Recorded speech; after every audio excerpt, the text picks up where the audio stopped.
Hello, clever people, and welcome to my review for Blindspotting. So Blindspotting is written by Raphael Casal and David Diggs. I'm pretty sure I messed up their names.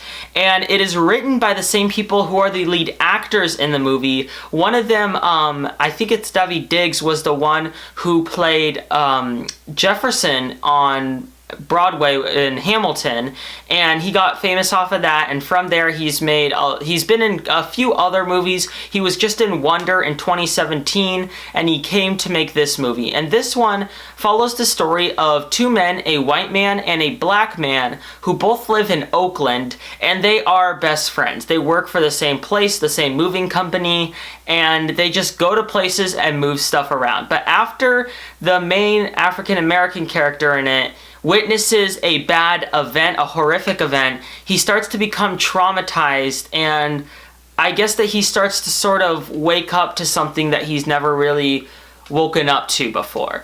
And I can't really say much more than that, because this movie, I haven't seen the trailer. I intentionally didn't watch the trailer because I didn't want to know anything about it going in. I did not watch anything. I went in basically blind on what the movie was about, and that was the best way to see it. All I knew is that it was about a white man and a black man that lived in Oakland, and they underwent race relations and gentrification, and that's all that I had really heard about it. Surprisingly, gentrification was hardly in the movie, so I'm surprised that they include that in the movie description, but it's best going into this movie not knowing a lot, because you will go out of it shocked. And that's the way that I came out of this movie. The reason I was so excited for Blindspotting was the reviews. They were all great. They were shining, they were glowing. People were calling this one of the best movies of the year.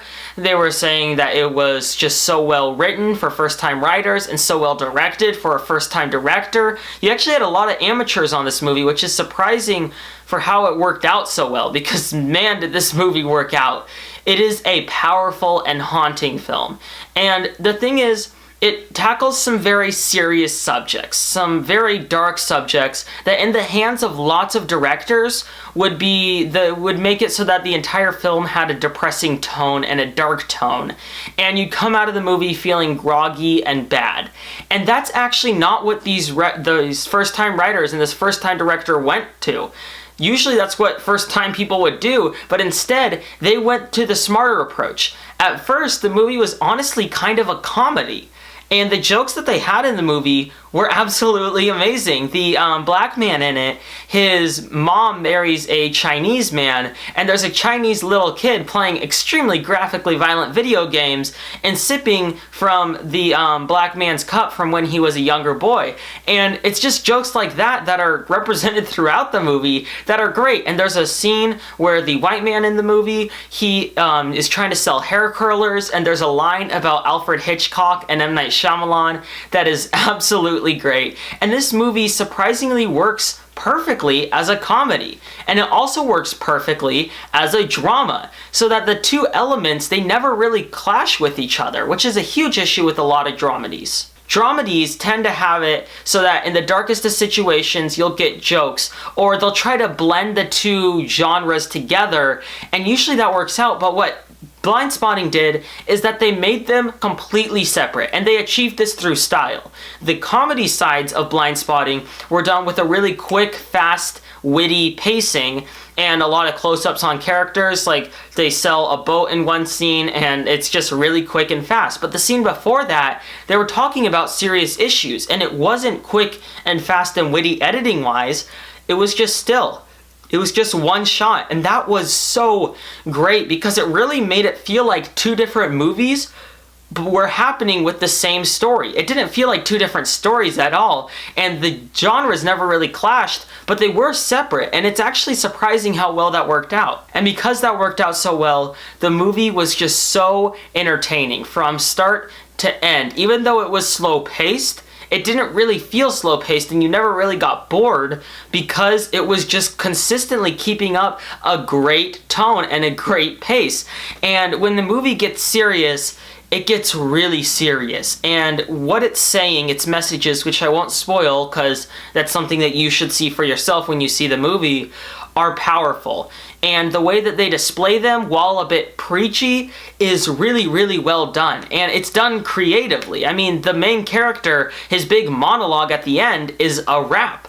And in most movies, that would just be weird, and it would honestly be kind of laughable, but in this one, it worked out really well. The amount of intelligence that the first-time director and the two first-time writers showed was amazing, and I am just amazed by how well this movie worked out. Problems don't really come to my mind right away.